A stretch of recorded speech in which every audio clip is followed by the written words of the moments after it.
El tema de hoy va a ser una introducción a ese tema. En la siguiente clase vamos a estar metiéndonos a fondo a lo que es el contexto de la interpretación bíblica, porque es una de las cosas más importantes dentro del método eh, histórico-gramatical, literal, que es el que nosotros usamos, ¿no? Eh, y que hay que tenerlo en cuenta, ¿no? Una de las cosas que quiero que ustedes entiendan es que existen varias corrientes con respecto a la interpretación de la escritura. Esto no nos debe dividir, o sea, ¿no? O sea, esto no son puntos que no deberían dividir a la iglesia. Como siempre lo he mencionado, hay puntos que sí nos pueden dividir, como por ejemplo, que alguien diga que la salvación es por obras, ¿no? Y otro diga que la salvación es por fe. Eso sí sería una herejía, ¿no? O sea, que yo me pare aquí frente a ustedes y les diga, yo creo que la salvación es por obras. O yo creo que uno puede ser salvo a través solo de creer en el Padre, ¿no? Y que rechace al Hijo, vamos a suponer, ¿no? Entonces, esas afirmaciones sí serían herejías, ¿no? Pero hay ciertas posturas teológicas que se dan en toda la iglesia mundial y que no deberían ser causas de división, puesto que no están afectando la doctrina de la fe en sí directamente. Son solo posiciones. Por ejemplo, toda la iglesia en general creemos en un rapto, ¿no? Todos creemos que va a haber un rapto, pero hay diferencias. Por ejemplo, hay partes de la iglesia que creen que el rapto va a ser antes de la tribulación, otra parte cree que el rapto va a ser a la mitad de la tribulación y otra postura cree que el rapto va a ser después de la tribulación, ¿no? Por ejemplo, son posiciones, ¿no? Ahora, ¿por qué les estoy diciendo esto? Les quiero terminar esta idea con un propósito, ahora me van a entender. Lo que trato de decir es que, ¿cuál es el problema de todo esto? ¿No? ¿Dónde radica el problema de que si hay un rapto pretribulacional o no hay un rapto pretribulacional? Todos creemos en un rapto porque el arrebatamiento es algo bíblico. Está escrito en el texto y habla de un rapto. Bueno, vamos a usar las dos palabras, ¿no? Rapto y arrebatamiento. Bueno, voy a tomarlas ahora como que son sinónimos, ¿no? Son la misma palabra. Sin embargo, el problema es de que nosotros hemos heredado esa palabra, ¿no? Rapto, rapto, nos vamos a ser arrebatados, vamos a ser arrebatados. Y es cierto. El problema radica en que cuando tú te vas metiendo más allá en la doctrina, ¿de dónde sale esta idea? Te vas a dar cuenta que la idea del rapto pretribulacional es una idea producto del dispensacionalismo. Y el dispensacionalismo es una postura doctrinal. Pero cuando tú te vas dando cuenta y vas investigando cada vez más y vas haciendo cada vez más hermenéutica o exégesis, te vas a ir dando cuenta de que, por ejemplo, el dispensacionalismo radical cree de que, por ejemplo, una cosa es la historia de la iglesia y otra cosa es la historia de Israel. ¿Qué es lo que ellos creen? Ellos creen que los únicos que van a estar en el milenio van a ser los judíos y que nosotros vamos a estar en otro espacio, y quizás vamos a estar en el cielo, en el tercer cielo, en otro mundo en paralelo, pero que no nos vamos a mezclar, ¿no?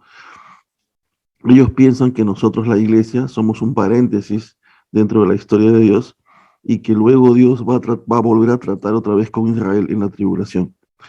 Esa es una postura interesante, pero esa postura contradice toda la doctrina de Pablo, donde dice que, y a uno que mencionamos ayer en Colosenses, de que no es judío ni israelita aquel que desciende de Abraham, sino que ayer habíamos hablado de la circuncisión del corazón. Entonces, Pablo habla de que todo aquel que cree en Cristo se convierte en israelita y se convierte en un heredero de las promesas de Abraham, porque Abraham no fue justificado cuando era judío, sino fue justificado cuando era caldeo asirio, y fue justificado, pues él fue hecho justo por la fe que él tuvo en Dios, antes de ser circuncidado. Él fue hecho salvo porque siendo incircunciso por su fe.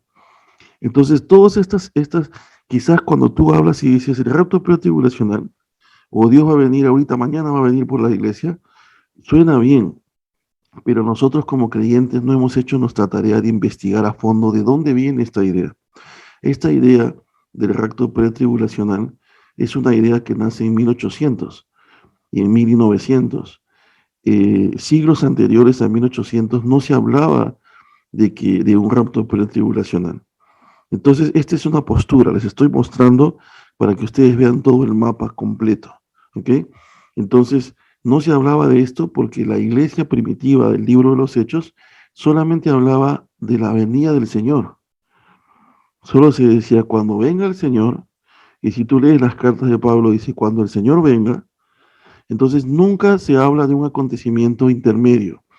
Para la doctrina dispensacionalista se plantea de que el rapto es una venida del Señor en secreto, que va a venir solamente por su iglesia y luego recién va a venir una segunda venida de forma pública. Pero cuando tú lees todos los pasajes de la Biblia que hablan de la segunda venida, ningún pasaje de ellos habla que Jesús va a venir de forma secreta. ¿Me entienden? Entonces no hay una forma, si realmente hubiesen dos acontecimientos, uno para el rapto y otro para la segunda venida, tendría que haber hermenéuticamente, ¿ok? O textualmente, o sea, tendría que haber una palabra en griego, en hebreo o lo que sea, que nos permita diferenciar un evento del otro, pero no hay. Los únicos versículos en los cuales nosotros los cristianos muchas veces nos hemos basado para hablar de un rapto pretribulacional es para decir, y nos encontraremos en las nubes con el Señor, y el Señor vendrá. Y eso es cierto, porque ese texto habla de un rapto, y todos creemos en el rapto, pero esos textos, hermenéuticamente, no te están diciendo cuándo va a pasar, solo te está diciendo que va a pasar. Y eso es cierto, todos creemos en el rapto es bíblico. El problema no es creer en el rapto, porque eso es bíblico. El problema es cómo sabemos cuándo va a pasar, qué dice la Biblia y en qué momento va a suceder. Y ahí radica el problema, hermanos. El problema radica en que hay tres posturas, las más conocidas, ¿no? Que va a ser antes de la tribulación, asumiendo que van a ser 7 años, esa es una postura dispensacionalista. Otros asumen, ahora el texto es claro cuando dice, Jesús mismo dice que empieza a hablar de los últimos tiempos y dice, no os dejéis que nadie os engañe, ¿no? Porque ninguna de estas cosas van a venir sin que antes venga el hijo de perdición, o sea, el anticristo. O sea, ese texto es claro al decir de que la iglesia tenemos que ver al anticristo. No quiere decir que el anticristo, no estamos diciendo que necesariamente vamos a ser azotados o golpeados por el anticristo, pero de que lo vamos a ver, lo vamos a ver. Posiblemente lo veamos un día, 2 días, 3 días, 5 días, no se sabe, la Biblia no lo dice con exactitud, pero el texto claramente dice que estas cosas no pasarán hasta que el hijo de perdición aparezca. Entonces, ahora, el punto está es que a pesar de que existe una facción de nosotros que piensa que hay un rapto pretribulacional, ¿no? Lo cual, créanme hermanos, si hacemos un estudio hermenéutico concienzudo de horas y horas con un montón de textos, nos vamos a dar cuenta de que no hay un sustento sólido para un rapto pretribulacional. Sí hay un rapto, pero así como les mostré la vez pasada todas las posturas en la Reforma, y había una que era más, que tenía mayor solidez bíblicamente que las demás, también desde este punto de vista es más sólido pensar y asumir que cuando la Biblia habla de un rapto y una segunda venida es el mismo acontecimiento, porque entonces serían tres venidas. La primera venida, la segunda venida en el rapto, a pesar que estaría en las nubes, sigue estando ya en la estratosfera, y en la estratosfera sigue siendo ya la parte del planeta, porque el planeta no solamente es la Tierra, estamos hablando de la estratosfera, la ionosfera, etcétera. Entonces, lo que quiero decir es que estaríamos hablando de una tercera venida y que la segunda venida sería en secreto. Esas ideas no existían desde 1800 para atrás, nadie hablaba de eso. Esas ideas nacen con una de las interpretaciones de la Biblia de Scofield en 1800 hacia adelante. Nosotros no nos damos cuenta porque no hemos estado en 1800. Nosotros hemos nacido y hemos recibido esas ideas. Ahora, si ustedes, por ejemplo, la mayoría de ustedes, veo que muchos de ustedes vienen de catedral, ¿no? Y les digo esto porque ustedes conocen al pastor Wilfredo Beltrán, él es teólogo, y quizás nunca le han preguntado, pero si ustedes le preguntan, él también se inclina teológicamente hacia la postura de que los cristianos vamos a tener que pasar un tiempo de tribulación. O sea, ahora, algunos asumen de que, del versículo que seremos librados de la ira, pero recuerden que el Apocalipsis habla de diferentes tipos de ira. La ira del Señor, pero también habla de la ira del dragón. También habla entonces la pregunta es, ¿seremos librados de la ira, del día de la ira del Señor? Pero eso no significa que seremos librados de la ira del dragón. Ahora, ese es otro punto, no voy a hablar del Apocalipsis porque es otro tema, pero lo que trato de decir es que, hermanos, existen muchas personas en el presente que están pasando persecución en el mundo. Cuando tú quieres interpretar la escritura, hermenéuticamente hablando, lo que tú interpretas debe ser igual para todos los cristianos en todo el mundo. Por ejemplo, si tú dices que a los cristianos todo nos ayuda para bien y solamente utilizas ese contexto sin contexto y dices, a los cristianos todo nos tiene que ir bien. Pero entonces yo te pregunto y te digo, ¿y por qué a los cristianos del África los están quemando? ¿Y por qué a los cristianos del Medio Oriente los están matando? ¿Y por qué hay niños que los entierran vivos por no negar a Cristo? Entonces tu hermenéutica no sirve. ¿Por qué no sirve tu hermenéutica? Porque lo que tú estás interpretando no se está cumpliendo para el otro lado de los cristianos que están en otra parte del mundo. Tú dices que a los cristianos todo nos tiene que ir bien. Y entonces yo en mi contexto occidental contigo asumo de que nada me va a ir mal. Y ahora la pregunta sería, ¿y qué es mal y qué es bien? Y entonces la pregunta es, si tu hermenéutica es correcta, ¿por qué hay tantos cristianos sufriendo ahorita, en el presente? Mientras tú y yo estamos haciendo esta clase ahorita, según las estadísticas, cada 5 minutos muere un cristiano en el Medio Oriente. ¿Por qué ellos tienen que padecer? Entonces, ¿por qué a ellos les va mal? Entonces te das cuenta que tu hermenéutica no es universal. O sea, tu hermenéutica debe cumplirse en todos lados a la misma vez, de la misma forma. Ahora, entonces quiere decir que hay un problema de contexto. No estamos analizando el contexto. ¿A qué se refiere? Entonces tenemos que entrar a profundizar un poco más. Entonces, cuando les quería mencionar esto del rapto, es por lo mismo, ¿no? Porque no hay un contexto, o sea, no hay una base sólida para asumir en qué momento. Y yo se los dejaría como una investigación que muchas personas cuando quieren sustentar el rapto pretribulacional, antes de la tribulación y que el Señor viene ya mañana, ahorita por nosotros, ¿no? Van a sacarme todos los versículos que dicen de que hay un rapto. Pero eso no te va a servir para sustentar hermenéuticamente, porque lo único que vas a hacer es sustentar que hay un rapto, y nadie está en contra de que va a haber un rapto. Lo que yo te pediría que sustentes bíblicamente es en qué parte de la Biblia dice cuándo va a ser el rapto. Si tú puedes demostrar bíblicamente que el rapto va a ser antes de una tribulación, entonces sería genial.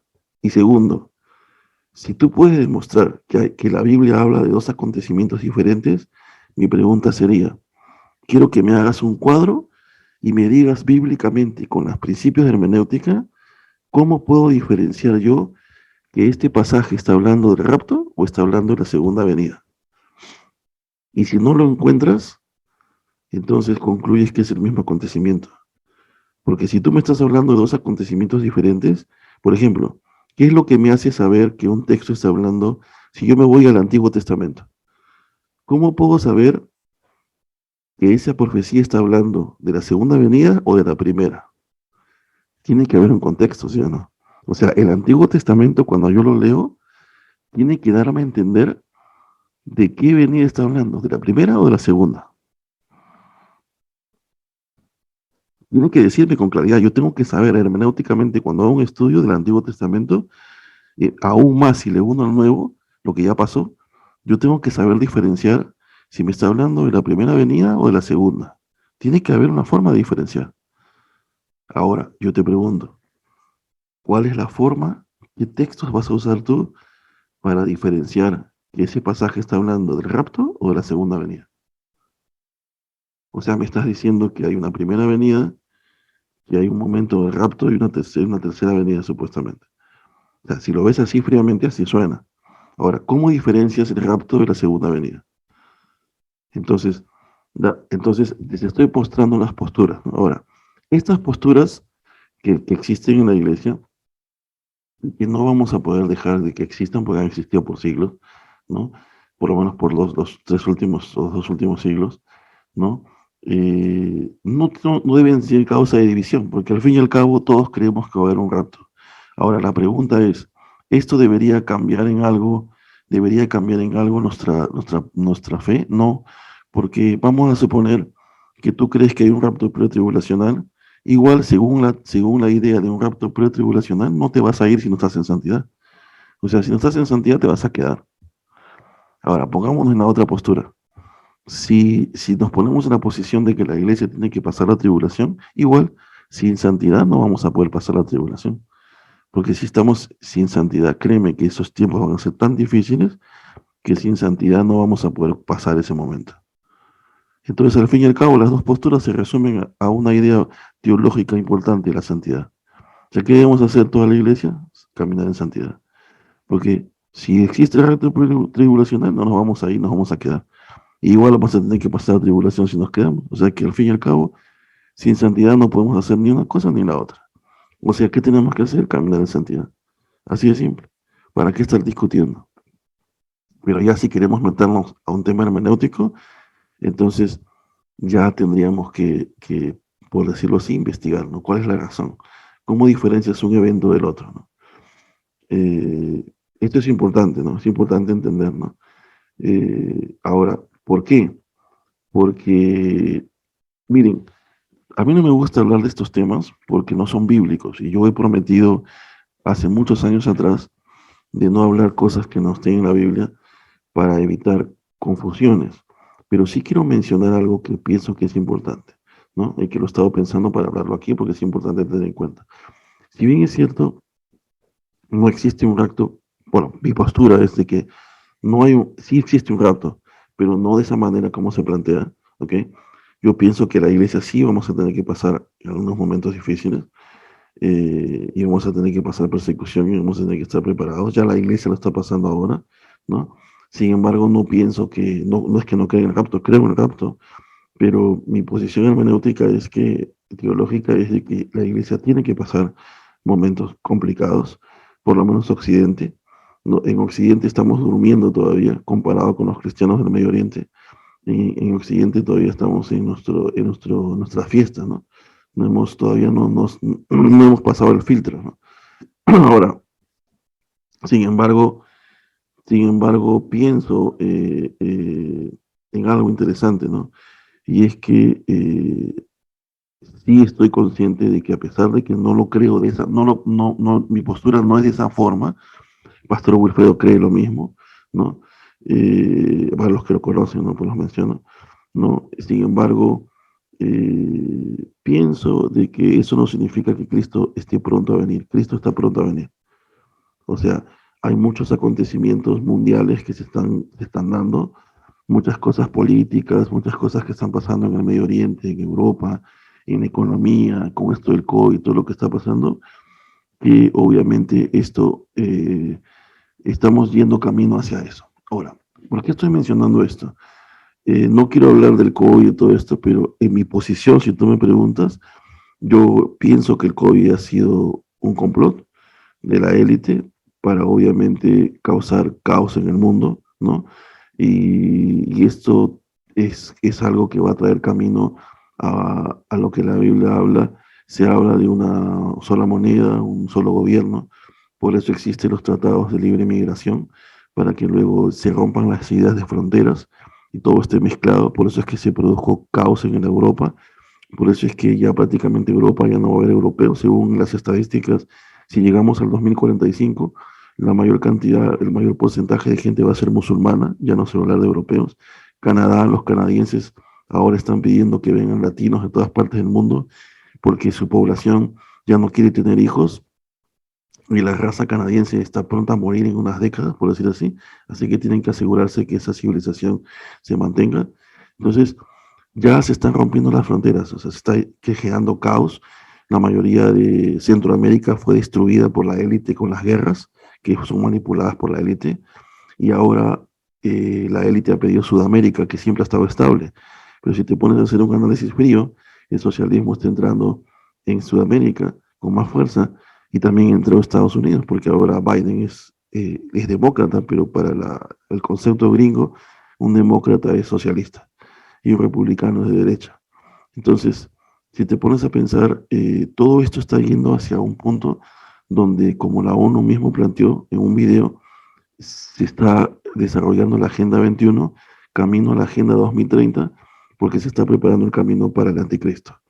Eso sí, estoy 100% seguro de que estamos yendo camino hacia eso. Sin embargo, como hay muchas especulaciones sobre eso y algunas cosas pueden ser ciertas y otras no, a veces yo prefiero no hablar de esos temas, ¿no? Pero si me preguntas, hay muchas cosas en las cuales yo sí creo y he hecho investigaciones, estoy seguro, lo he visto, lo observo, ¿no? Inclusive aquí en las tardes, no sé si tú lo has observado en España o en Perú, yo sé que en España sí, porque vi un documental sobre eso, y es que acerca de los chemtrails, que son los rastros químicos que se ven en el cielo.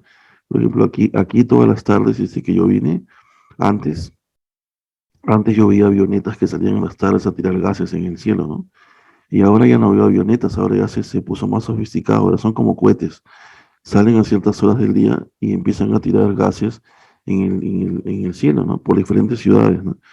Hice una investigación, empecé a ver qué eran los chemtrails, pude ver de que a veces los gobiernos lo utilizan para controlar las masas en ciertas ciudades, donde hay mucha, por ejemplo, acá se usó para controlar a los afroamericanos en un tiempo, porque acá en Los Ángeles por lo menos hay un área de afroamericanos que son muy agresivos, ¿no? Como hay otra parte que son diferentes, ¿no? Es un lugar muy cosmopolitan de muchas razas y culturas y, y usan para controlar a la gente, pero también ahora con la biogenética y las enfermedades biológicas, algunos periodistas también asumen de que se están lanzando cosas en el aire y yo tengo sustento para decir que sí es cierto, ¿no? O sea, se están lanzando también cosas para que las mujeres se queden estériles, para que ya no se reproduzca la raza humana, porque es lo que la élite quiere. Y aunque suena rayado lo que te estoy diciendo, créeme que existen documentos serios que avalan lo que te estoy diciendo, pero que también a veces la gente no los cree porque cree que es conspiración, teorías de la conspiración, pero no necesariamente son teorías de la conspiración, pues Satanás utiliza la élite y la mayoría de satanistas y Illuminatis están ubicados en las posiciones más importantes de la banca, de los gobiernos, de la ONU, de la Organización Mundial de la Salud y diferentes lugares, ¿no? Te voy a mandar un video, si lo quieres, de un testimonio de un banquero holandés que habla de cómo la élite controla la economía mundial y cómo ellos están preparando pues el camino para el anticristo, ¿no? Entonces, todas estas cosas te lo menciono porque a veces nosotros estamos encerrados en nuestro mundo. Yo te voy a decir algo, te lo voy a decir, quiero que por favor lo escuches con el corazón, ¿no? No lo vayas a entender mal. Yo te estoy diciendo algo, yo sigo siendo cholo, peruano, hasta para siempre, o sea, toda mi vida, ¿no? El hecho que esté aquí en los Estados Unidos no significa que yo esté pisando huevos o esté en las nubes. Yo sé quién soy, de dónde vengo, pero una de las cosas que vivir en Estados Unidos me abrió la mente, ¿no? Porque no es lo mismo estar en Perú que estar en Estados Unidos, como tampoco estar en Europa. O sea, irte a un país que es potencia te cambia la mente, porque ya no estás en la misma posición. O sea, estoy en un país donde es el centro del mundo. Todo lo que pasa aquí afecta al mundo. Si cae la bolsa en Nueva York, cae la economía mundial. Si algo pasa para Israel, pasa con el presidente americano. Si algo sucede, sucede con el Congreso de Estados Unidos. O sea, por más que, por más que sabemos que Estados Unidos va a caer en su momento, pero por ahora sigue siendo potencia. Lo que Estados Unidos suceda afecta al mundo. Entonces, la mayoría de cosas me han hecho cambiar porque he visto cómo se mueve la economía y he tratado de relacionarlo con la Biblia, cómo se mueven las piezas, cómo se mueve la élite en Hollywood, cómo se mueve la élite en Disney, cómo afecta, o sea, tu mente cambia. No es lo mismo, a veces nosotros, no digo ustedes, ¿no? Sino estoy hablando de nuestra cultura en general, ¿no? Porque yo tampoco lo hacía en Lima, ¿no? Yo sé que ustedes no lo hacen, pero no estoy diciendo que ustedes lo estén haciendo, lo que estoy diciendo es que la cultura general, nuestro país sudamericano, las culturas latinas, estamos acostumbrados a leer el Chino, el Extra, el Ojo, periódicos que son basura, ¿no? Aún el comercio está manipulado, aún la CNN está manipulada. Pero a veces es diferente cuando, por ejemplo, aún saliendo a Europa es Europa, o sea, no es lo mismo. Tu visión cambia, es diferente, ya no puedes ver las cosas de la misma forma. Entonces, les menciono esto porque a veces cuando, cuando se nos pintan las cosas de una manera y son de otra forma, ¿no? Se nos ha educado de una manera, haciéndonos creer algo que al fin y al cabo no es lo que el mundo realmente pasa, lo que sucede, ¿no? Por ejemplo, la élite nos ha educado para obedecer las órdenes de la élite, ¿no? Por más que seamos doctores, ingenieros, seguimos siendo esclavos de la élite, ¿no? En Roma habían esclavos que eran maestros y habían esclavos que eran doctores. Y uno, son doctores y son esclavos. ¿Y por qué somos esclavos? Porque somos esclavos del sistema.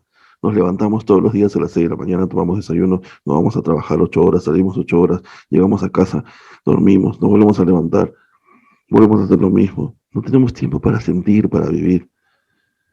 El mundo capitalista nos ha atrapado y nos ha hecho estar en ese mundo. Y nos educan como robots, ¿no? Estos son doctores, estos son ingenieros, estos son maestros, todos están metidos en el mismo mundo, enriqueciendo a la élite, endeudándonos con los bancos para poder vivir, y la élite se hace cada vez más rica. Entonces, sucede, ¿no? Y bueno, podemos seguir hablando de esto, pero lo que quiero que entiendas es que se nos ha educado de una forma, pero la pregunta es, ¿qué está pasando en el mundo? Estamos yendo camino hacia la venida del anticristo. Ahora, tenemos que poner todo sobre un mapa para hacer una buena hermenéutica y eso es un trabajo arduo porque estamos hablando del Apocalipsis y no es tan fácil, es el libro más complicado, no solo por su simbología, sino porque para interpretar Apocalipsis debes saber interpretar Daniel, Ezequiel y muchas otras cosas que están en el Antiguo Testamento. Entonces, lo que quiero que entiendas es que es importante tener un contexto, no solamente un contexto del texto, sino también un contexto histórico, ¿no? Y un contexto de lo que está pasando. Por eso es que como creyentes no podemos aislarnos del mundo, tenemos que ver qué está pasando. Ahora, a veces evitamos ver las cosas en las noticias porque tenemos miedo a ponernos nerviosos, ¿no? Pero nosotros tenemos a Cristo, no tenemos por qué ponernos nerviosos ni sentirnos inseguros. Pero sí es bueno saber qué está sucediendo, ¿no? ¿Qué está pasando en el mundo? ¿No? Y bueno, obviamente cada uno de nosotros sabe cuál es la mejor fuente, ¿no? Tenemos que ver también. Pero para no ahondar ya en ese tema, quiero entrar al tema de hoy, ¿no? Quiero que entiendan de que hay muchas posturas que no tienen por qué ser causa de división, ¿no? Al fin y al cabo, las posturas que les he hablado sobre el rapto existe, ¿no? Y al fin y al cabo, ambas posturas te llevan a una idea importantísima, que sin santidad ninguna de ellas funciona, ¿no? Entonces, tenemos que estar unidos en santidad toda la iglesia, ¿no? Para poder, sea una o la otra. Si el Señor viene mañana, bien, nos vamos, ¿no? Pero si el Señor no viene, tenemos que estar preparados para pasar momentos difíciles, ¿no? Porque, porque la iglesia no está preparada. Ahora, eh, con esto del proyecto Bluebeam, ¿no? Se están lanzando un montón de imágenes por todo el mundo, ¿no? Para hacer creer de que Cristo viene ya, ¿no? Ya ahorita, mañana, pasado, en 5 días, ¿no? Pero, y sí, Cristo viene pronto, pero no creo que en 5 años, veces, nadie lo sabe, ¿no? Pero todavía faltan muchas cosas todavía, ¿no? Y para eso tenemos que tener una buena hermenéutica para estar atentos a lo que viene, ¿no? Sí está pronto, ¿no? Pero tenemos que tener cuidado también porque Satanás puede utilizar estas señales humanas, porque son productos del proyecto Bluebeam, como también ya existe una máquina que produce terremotos, ¿no? Y, y la Biblia predice los terremotos, pero no habla de las fuentes, o sea, van a haber terremotos, sí, pero pueden ser por cualquier motivo, pero van a haber, ¿no? O sea, pero ya hay máquinas que hacen terremotos, ¿no? Entonces, eh, y a la élite le conviene que ciertos países, pues, o sea, de quebrantar ciertas economías, ¿no? Todo se maneja así en la élite, ¿no? Es sucio, ¿no? Y bien, entonces quiero que tengas claro eso, ¿no? O sea, tengas claro el contexto es importante, el contexto bíblico, y también es importante el contexto, sobre todo de lo que está sucediendo, hay que tener una idea de lo que está pasando, ¿no? Y tratar de ver que hay ciertas posturas que pueden ser causa de división, pero bueno, o sea, no tenemos por qué dividirnos porque no son posturas que afecten la doctrina en sí, ¿no? Son puntos de vista escatológicos y bueno, hay que respetarlos, ¿no? Y tratar de aprender a convivir como hermanos, ¿no? Sin embargo, pues, si tú quieres hacerlo, te reto, en el buen sentido de la palabra, no un reto de pelea, sino te animo, vamos a usar la palabra, a que puedas buscar un texto que diferencie el rapto de la segunda venida, para que puedas diferenciar un acontecimiento del otro, ¿no? Bien, ahora, pasando al tema de hoy, voy a hacer una introducción a lo que es el contexto en la interpretación, en la introducción, y quiero que estén atentos a esto. Primero,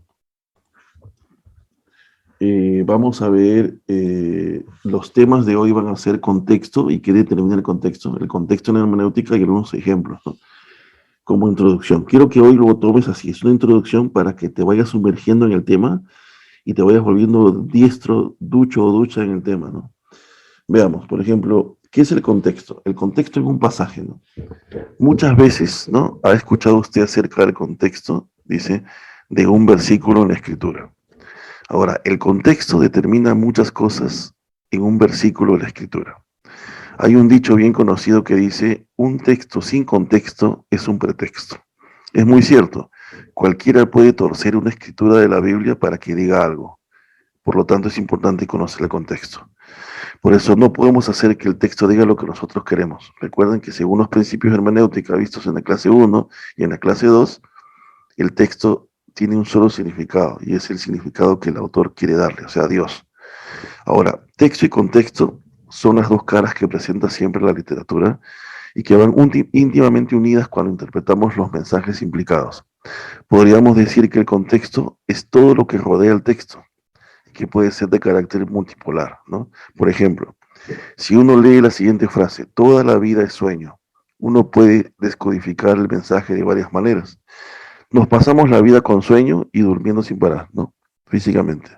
La vida es un sueño y cuando despertamos de este sueño nos morimos. Todo en la vida es un sueño y despertamos de él cada vez que iniciamos una nueva actividad. La frase es una metáfora de la vida, ¿no? Estamos viendo las diferentes formas de ver esa idea, ¿no? Esa frase. La escribió un autor que se quiso pasar de ingenioso. Es una frase con múltiples significados dependientes del contexto, correcto. Ahora, yo puedo ver una frase y si yo no tomo en cuenta el contexto, yo puedo darle diferentes significados. Y ahí había un problema porque estaríamos haciendo exégesis y ya no exégesis, o sea, interpretación del pasaje, ¿no? ¿Y por qué? Porque podríamos dar diferentes significados y eso estaría mal, porque hay un solo significado y un solo sentido del pasaje, y es el mensaje que Dios quiere transmitir y es uno solo, ¿no? La semana pasada vimos cómo de manera literal Dios habló en el pasado y de manera literal Dios lo cumplió en el futuro, ¿no? Entonces, ¿hay pasajes que tienen símbolos? Sí. Y cuando tienen símbolos hay que ver los símbolos en función al contexto y en función a otros textos que ahora vamos a ver. Pero hay muchos pasajes que son literales, ¿no? Y no necesitamos poner símbolos o alegorías donde no los hay. Entonces, esto es importante entender. Entonces, ¿de qué depende el significado de un pasaje? Del contexto. O sea, ¿cómo vas a sacar el significado correcto? Del contexto. Si no tienes contexto, ¿qué pasa? Puedes decir cualquier cosa. ¿Y qué es importante? El contexto. ¿Y qué es el contexto? Es lo que rodea el texto. Entonces, hay un contexto inmediato, que es los versículos que le siguen, los versículos anteriores. Hay un contexto general, que es el contexto de toda la carta. Por eso les digo siempre es bueno leer el libro completo, no leer capítulos o versículos aislados. Es importante entender el contexto y el propósito de la carta. También hay un contexto más general todavía, que es de toda la Biblia. O sea, un libro no puede contradecir lo que se escribió en otro libro, porque es el mismo autor.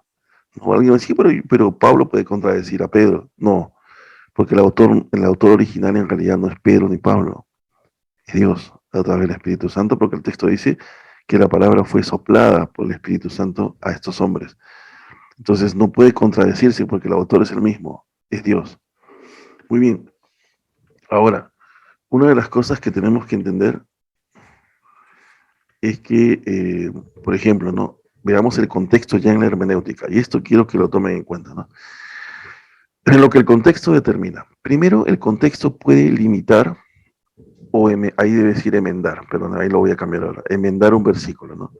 Que es corregir, ¿no? O sea, uno, por ejemplo, cualquier versículo en la escritura puede ser enmendado por otro versículo que se encuentra en otro lugar en la Biblia. Quiere decir que si yo tengo un texto, ¿no? Y yo quiero comprender ese texto yo puedo a lo mejor dar una interpretación de ese pasaje, pero yo voy a ser corregido por otro, ¿no? Otro pasaje me va a servir de guía, ¿no? Para poder comprender este pasaje. Ahora, por ejemplo, Jesús dijo, vamos a ver ese principio en este ejemplo. Por ejemplo, Jesús dijo, no juzguéis para que no seáis juzgados, en Mateo 7:1. Si yo analizo ese pasaje sin contexto, yo voy a decir, no juzguéis, como bueno, por ejemplo, ¿no? He visto cristianos que se han peleado en el Facebook, ¿no? Cuando de pronto un cristiano sale y dice, la homosexualidad es un pecado, ¿no? Y de pronto salen otros cristianos supuestamente buenos, llenos del amor de Cristo y del Espíritu Santo, y dicen, ¿por qué juzgas a la gente? ¿No? ¿No te das cuenta que Dios es amor? Y de pronto tú te pones a pensar y dices que cuando yo leo esos pasajes, claro, en el buen sentido, ¿no? Tampoco no como un fariseo, porque tengo que entender que también mi hermano que pretende aplicar el amor de Dios también está equivocado, ¿no? No lo voy a juzgar. Pero a veces a mí me molesta eso porque digo, es que estos hermanos no han leído la escritura, no han leído cuando Pablo en el libro de Tito dice que debemos pelear fervientemente contra las herejías y las cosas que contrarrestan la doctrina de Dios. La Biblia dice que la homosexualidad es pecado y dice que los homosexuales se van a ir al infierno. Suena duro, sí. ¿Debo mostrarle amor al homosexual cuando le predico? Sí, pero debo condenar la homosexualidad. Ahora, hay cristianos que salen y dicen, no, hermano, no juzgues. La Biblia dice, no juzguéis para que no seáis juzgados. Hizo una hermenéutica de un texto fuera de contexto y lo está aplicando para criticar a su otro hermano que está hablando en contra del homosexualismo, la homosexualidad, y le está diciendo que como Dios es un Dios de amor, él no debe juzgar. Y está aplicando mal un texto porque lo está aplicando sin contexto. La paja en tu hermano, debes mirar la viga que tienes tú en tu ojo. O sea, el pasaje está diciendo, si tú quieres juzgar, antes de que juzgues, asegúrate de que tú no estás cometiendo el mismo error, o por lo menos asegúrate de que tú estés en santidad, ¿no? Que tú estés caminando bien. Y cuando habla de un juicio, no habla de ir a destruir al hermano, ¿no? Sino está hablando de ir, y hay formas, ¿no? De acercarte a alguien y decirle, hermano, mira, estoy viendo esto en ti, que no, qué está pasando, ¿no? Pero con amor, con cariño, porque es tu hermano, pero no con una actitud de juicio, ¿no? Y aún con una actitud de destruir, mejor dicho, ¿no? Pero sí, la Biblia no está en contra de que juzguemos el pecado, pero el texto, el contexto de ese pasaje no es que no juzguemos, sino que antes de juzgar te asegures de que tú no tengas una viga y estés peor que al que tú estés juzgando, ¿no? Ahora, ¿cómo se contradice eso? ¿Qué pasajes contradicen la idea de que no debemos juzgar? O que hay formas de juzgar, pero sí se puede juzgar. Por ejemplo, en el versículo A dice, en 1 Corintios 5:12 dice, ¿por qué? ¿Qué razón tendría yo para juzgar a los que están fuera? Dice Pablo. ¿No juzgáis vosotros a los que están adentro? En Juan 7:24 Jesús dijo, no juzguéis según las apariencias, sino juzgad con justo juicio. ¿Ok? Los dos versículos anteriores añaden, limitan y enmendan lo que se dijo en Mateo 7:11. ¿Cuál es el contexto de Mateo 7:1? Perdón. El contexto primero es que nada prohíbe un juicio hipócrita. O sea, el juzgar solo por juzgar, estando tú en el mismo error, ¿no? No quiere decir que nunca juzguemos, sí quiere decir que debemos juzgar justamente en relación al pecado. Por ejemplo, si alguien está en pecado, es nuestro deber el señalarlo y no quedarnos callados, ¿no? Hay formas, hay textos que muestran la forma, ¿no? No dejemos que nadie tome la escritura de Mateo 7:11 para decir que no debemos de juzgar lo que veamos que está mal. Hay formas, ¿no? Y no quiere decir que ya te vas a parar y vas a agarrar a un hermano y delante de todos los vas a humillar, tampoco ese es el punto. Hay maneras, ¿no? Pero lo que quiero enfatizar aquí no es las maneras de cómo juzgar, sino enfatizar de que ese texto sin contexto y sin tomar en cuenta otros pasajes puede ser malinterpretado. Entonces ahí es donde nacen las ideas erróneas, por ejemplo, de aquellos hermanos que ya no quieren hablar mal del homosexualismo, como la Biblia lo dice, porque dicen que Dios es un Dios de amor, ¿no? Y como Dios es un Dios de amor, entonces tú no debes juzgar a los homosexuales tampoco, ni decirles que están haciendo mal, ni decirles que están en pecado, ni decirles que si siguen haciendo eso se van a ir al infierno. Y ahora, yo sé que suena duro, ¿no? Pero ese es un problema que no solamente se da cuando quieres juzgar el pecado, sino también se da en los púlpitos. Los predicadores ya no quieren hablar de pecado, ¿no? Y eso está mal, porque cuando tú hablas y quieres predicar el Evangelio, ¿cuál es el Evangelio? El Evangelio es decir, ¿sabes qué? La Biblia dice en Romanos que por cuantos todos han pecado, dice, todos están destituidos de la gloria de Dios. O sea, tú has quebrantado la ley, ¿no? Porque si lees Romanos, para eso vino Jesús. Porque ¿qué hace? ¿Cuál es la tesis de Pablo en los primeros 3 capítulos de Romanos? La tesis de Pablo es decir, todos han pecado, todos han quebrantado la ley y todos están condenados. O sea, el mensaje del Evangelio tiene un mensaje previo. ¿Para qué llega el Evangelio? ¿Para qué viene Jesús? Porque ¿qué dice Romanos 5:1? Dice, más ahora, dice, ¿no? Justificados pues por la fe, tenemos paz para con Dios. Pero ¿cuál es el contexto anterior? Condenación. ¿Qué es lo que hace Pablo en los capítulos anteriores? Nos condena y demuestra que toda la humanidad está condenada porque todos han quebrantado la ley, todos han pecado y por lo tanto todos merecen ¿qué cosa? El infierno, la condenación, la muerte. Pero ¿quién viene? Cristo, que ocupa nuestro lugar, ¿verdad? A través de que Él asume nuestros pecados, todos los pecados son cargados a Él, ¿verdad? Y ahí vienen los términos justificación, redención, ¿no? Pero y ahora podemos ser salvos de la ira del Señor y ya no ir al infierno, sino ir a vida eterna por causa de Cristo. Pero ¿cómo vas a hablar de salvación si primero no hablas de condenación? Si tú me vas a hablar de salvación, yo te voy a preguntar, ¿y salvo de qué? Por eso es que hay mucha gente en el mundo, yo no estoy ser salvo de nada. Y estos hermanos vienen a mí a hablarme de salvación. ¿Salvación de qué? Si yo estoy bien. ¿Por qué? Porque el mensaje que se está dando en las iglesias no es claro. El mensaje debe ser claro. Te vas a ir al infierno. ¿Por qué? Porque la Biblia dice que eres un pecador. Yo soy un pecador, sí. Y analizas mandamiento por mandamiento. Y vas a confrontar a la gente que se dé cuenta que todos estamos en pecado porque todos hemos quebrantado uno de esos mandamientos. Y al quebrantar la ley de Dios, ¿qué merecemos? La muerte, porque estamos condenados. Pero si no somos claros, si decimos, no, Dios es un Dios de amor, ¿cómo le voy a decir a la gente que está condenada al infierno? ¿Cómo le voy a decir a la gente que está en pecado? Si Dios es un Dios de amor. La Biblia dice que yo no debo juzgar. Mala interpretación, mala hermenéutica. Entonces, ese es un problema. No podemos analizar un texto fuera de contexto. Sigamos. Muy bien. Lo siguiente es, hay varias maneras de verificar el contexto. Por ejemplo, ¿cuál es la primera? Siempre mire usted el contexto inmediato de un versículo. Siempre lea usted el resto del versículo.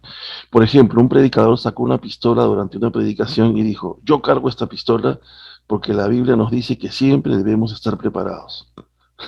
Esa es su interpretación, ¿no? Ese predicador utilizó Mateo 24:44 como versículo donde apoyarse. El versículo decía, por tanto, también vosotros estad preparados. Es todo lo que ese predicador repitió. O sea, él solamente leyó esa parte del pasaje, sin contexto. Y dijo, como la Biblia dice que debo estar preparado, pues a lo mejor en esta ciudad yo tengo que estar preparado porque yo no sé en qué momento un delincuente me va a atacar. Entonces voy a tener una pistola. El contexto del versículo de Mateo 24:44 es en referencia a la segunda venida de Cristo. El resto del versículo nos dice el significado, porque el resto del versículo habla de la segunda venida. Es el contexto inmediato. Por eso siempre debes mirar el contexto inmediato del texto que estás leyendo. Otra manera de verificar el contexto es el verificar el capítulo que estás leyendo. Por ejemplo, Pablo les dijo a los hermanos en Corintios, en 1 Corintios 5:5, cómo deberían de reaccionar cuando un hermano que esté en pecado no quiere cambiar. Pablo les dijo, el tal sea entregado a Satanás.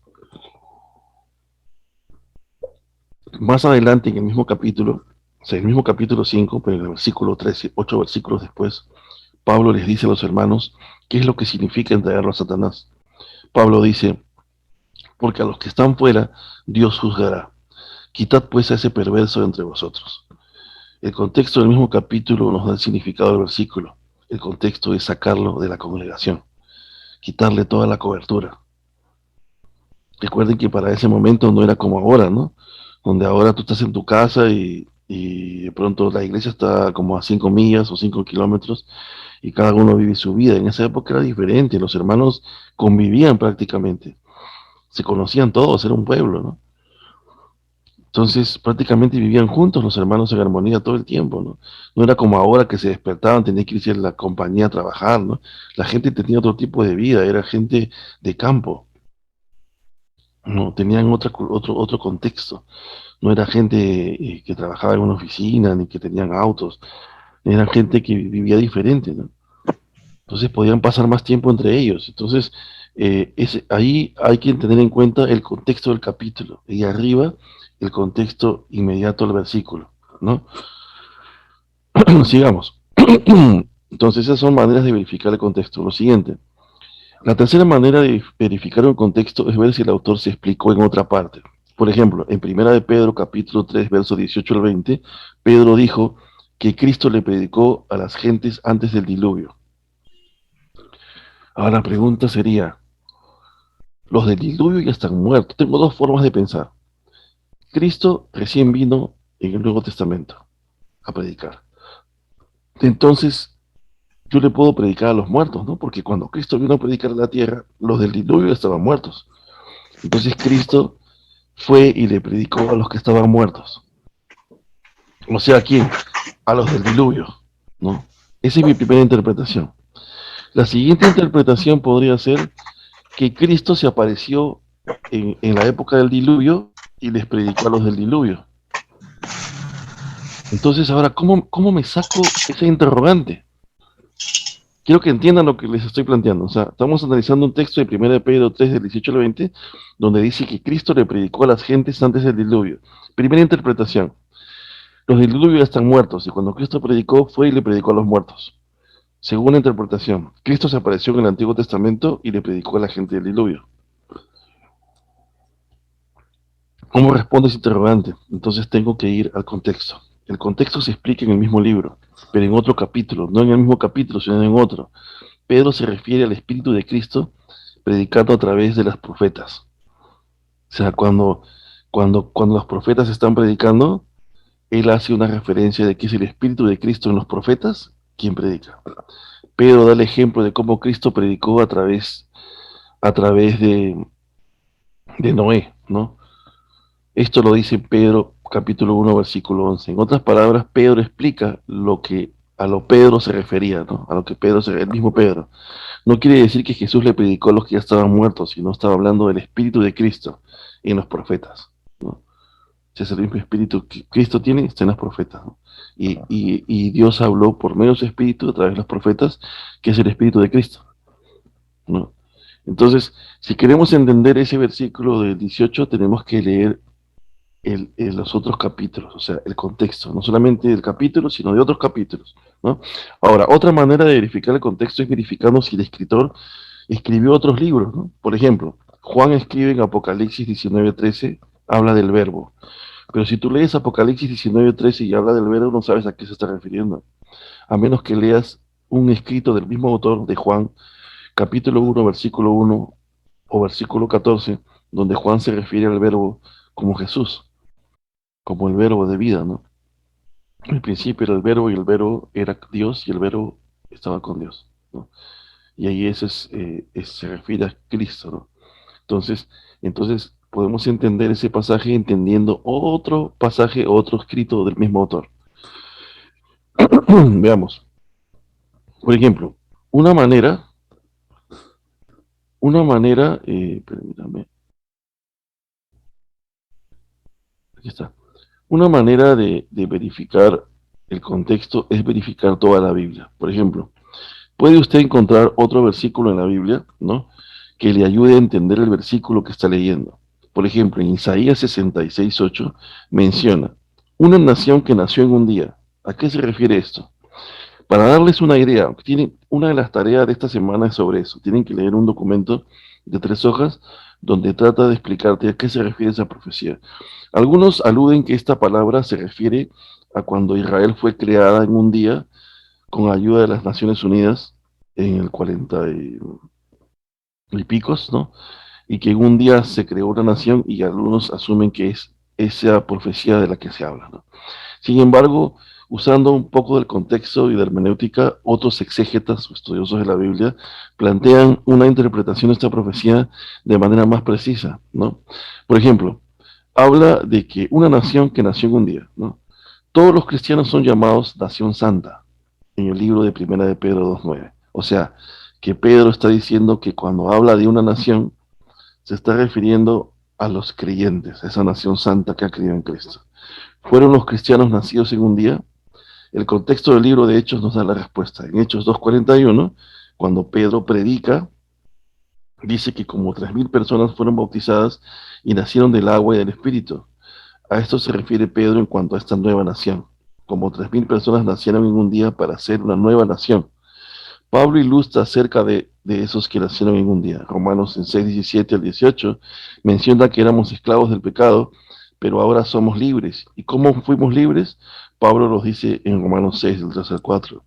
La Biblia continúa con el contexto de la nueva nación en Efesios 2:19, que somos conciudadanos de los santos. Santos son aquellos que han sido justificados. Aquí no me he querido ahondar mucho porque eso es su tarea, ¿no? Parte del documento es que ustedes puedan interpretar Isaías 66:8 usando otros versículos y leyendo el documento que les he puesto en la plataforma. Ahora lo vamos a ver. Bien, ahora, pero ya han visto algunos principios. Aquí están los versículos, los van a leer en la tarea. Y ahora quiero terminar, ¿no? Déjenme ver, ¿qué edad es? Son 7:20, se me pasó 1 hora y 20 y ya debemos acabar. Quiero terminar con este versículo, pero esta sí, quiero su participación, hermano. Me gustaría que puedan participar, quiero escuchar opiniones. Mi pregunta es, ¿qué significa este versículo? Especialmente lo que yo he subrayado. Dice, yo a la verdad os bautizo en agua para arrepentimiento, pero el que viene tras de mí, dice Juan, cuyo calzado yo no soy digno de llevar, es más poderoso que yo. O sea, aquí está hablando Juan el Bautista. Juan el Bautista está diciendo, hablando de Jesús, y está diciendo que Él nos bautiza en agua para arrepentimiento, pero el que viene tras de mí, o sea, Jesús, cuyo calzado Él no es digno de llevar, o sea, no está a su altura, es más poderoso que yo. O sea, Jesús es más poderoso que yo, dice Juan el Bautista. Y dice, Él os bautizará con el Espíritu Santo y con fuego. Quiero opiniones, no tengan temor, por favor. Estamos todos para aprender, pero quiero escuchar. Quiero que prendan sus micrófonos uno por uno y me diga a qué se refiere que Él nos va a bautizar con el Espíritu Santo y con fuego.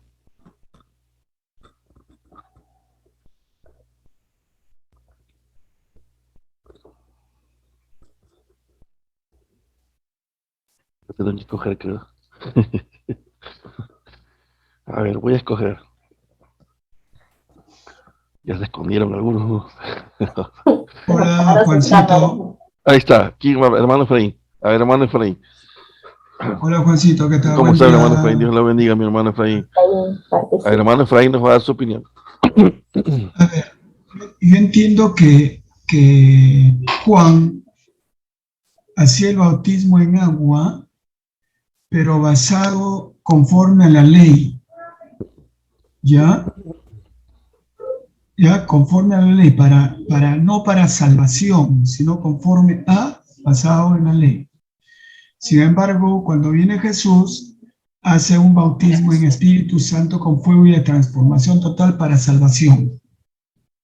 ¿Y por qué utiliza Juan la palabra fuego? ¿A qué se refiere que bautizará con Espíritu Santo y con fuego? El Espíritu de Dios dice fuego consumidor. Ok. ¿Qué más? ¿Quién más tiene otra opinión? Buenos días, hermanos, soy Karen. Sí, Disculpen, estoy en la calle, pero quiero contestar un poquito esta pregunta. sí. Acá dice, la parte que dice que lo que usted se refiere con fuego, yo creo que se refiere a la venida del Espíritu Santo cuando vino sobre los apóstoles en forma de lenguas de fuego. Ujú. O sea, él era como, o sea, Juan era Lenguas de fuego. sí, o sea, como que anunciaba lo que iba a pasar con los discípulos, ¿no? Cuando viniera el Espíritu Santo iba a venir en lenguas de fuego, ¿no? Como se presentó en aquella vez, ¿no? Ujú. Ok, perfecto. Perfecto, muy Ah, excelente. ¿Qué otra opinión? hermano Juan Manuel, Sí. buenos días. El fuego viene a ser la llenura del Espíritu Santo, las manifestaciones de todo el poder de Dios en la persona para poder eso, manifestar el poder de Dios a las personas, porque recordemos que Jesús, cuando cuando Jesús emergió de las aguas bautismales, él fue lleno del Espíritu Santo, ese fuego del cielo que Dios lo reviste, y él comienza de ese momento a manifestar milagros y proezas y todo lo demás, ¿no? El denuedo por predicar, la llenura, el poder, la fortaleza de Dios. Ujú. Excelente. Perfecto. ¿Alguien más? ¿Una opinión? Hermano, buenas. Hermano, buenas, ¿me escucha? Sí. Ah, ya, sí. Bueno, fuego, porque con ese fuego, como dice el Señor, el fuego consumidor, nos da de ese fuego por medio del Espíritu Santo para consumir todo lo que consumir toda la suciedad, todo lo malo de nosotros, digamos, ¿no? Y también nos hace nuevas criaturas porque nos está sellando, ¿no? Nos está sellando con el Espíritu Santo y también por los dones, ¿no? Nos está dando los dones. Y bueno, el agua para arrepentimiento yo creo que es un símbolo, ¿no? Porque nos limpia, ¿no? Nos limpia y con el Espíritu nos está sellando, ¿no? Con el fuego. Excelente. ¿Alguien más? Sí, hola Liliana. Hola hermanos, ¿cómo están? Yo quería opinar con respecto al fuego. Creo que es cuando el Espíritu de Dios arde dentro de nosotros, nos motiva, nos insta a seguir buscando de Él, como si algo adentro ardiera, a nosotros seguir, como quien dice, ese calor y seguir nosotros dejándonos guiar no solo por el Espíritu, sino conociendo más de Él y representando y siendo ese reflejo de lo que Dios hizo dentro de nosotros cuando Él arde en nuestro corazón y nos levanta y nos arde dentro como para seguir instruyéndonos y buscando y teniendo esa hambre y esa necesidad del Señor. Así lo veo yo. Excelente, muy bien. Entonces vamos ahora sí, voy a apagar los micrófonos y les pido su atención. Muy bien. Espero que por favor puedan ustedes hacer la tarea, o sea, como todos, llegar a casa y hacer la tarea y entiendan lo que les voy a decir, ¿ok? Todos ustedes, como yo también lo he hecho muchas veces y lo voy a seguir haciendo porque nadie es perfecto, todos seguimos aprendiendo, pero muchos de ustedes han quebrantado los principios de hermenéutica que hemos mencionado y se han dejado llevar por una interpretación que sí, se nos ha repetido toda la vida en la iglesia, pero son versículos que quebrantan la hermenéutica, fuera de contexto. Les voy a decir, primero, la idea de las lenguas de fuego en el hecho, sí, es cierto, habla que dice que apareció como lenguas de fuego, eso es en su momento, ¿ok? Y no necesariamente hay símbolos en la Biblia que en un contexto significan una cosa y en otro contexto significa otra. No porque, por eso es que hay principios de hermenéutica, no porque el fuego habla de las lenguas de fuego en el hecho significa que todas las palabras fuego estén relacionadas a ese acontecimiento. ¿Ok? Eso es lo primero que tenemos que tener claro. Lo siguiente, ¿ok? Es que eh, cuando, cuando ustedes utilizan el versículo de fuego consumidor, ustedes automáticamente lo están relacionando con el Espíritu Santo. Miren, porque ustedes están pensando, miren, por eso les digo, ustedes están viniendo al texto, ¿no? Estamos viniendo al texto, voy a decirlo así, estamos viniendo al texto con una teología preconcebida. Y eso es una de las cosas que vamos a ver después. Tu teología preconcebida estás enfatizando en el libro de Hechos cuando dice que el Espíritu Santo descendió como lenguas de fuego. Y tú ya estás asumiendo en tu hermenéutica de que todo lo que tenga que ver con fuego está relacionado con ese acontecimiento. quebrantando un principio hermenéutica, que es el contexto. Ahora, si tú te vas a Hebreos capítulo 12, versículo 29, dice, porque nuestro Dios es fuego consumidor.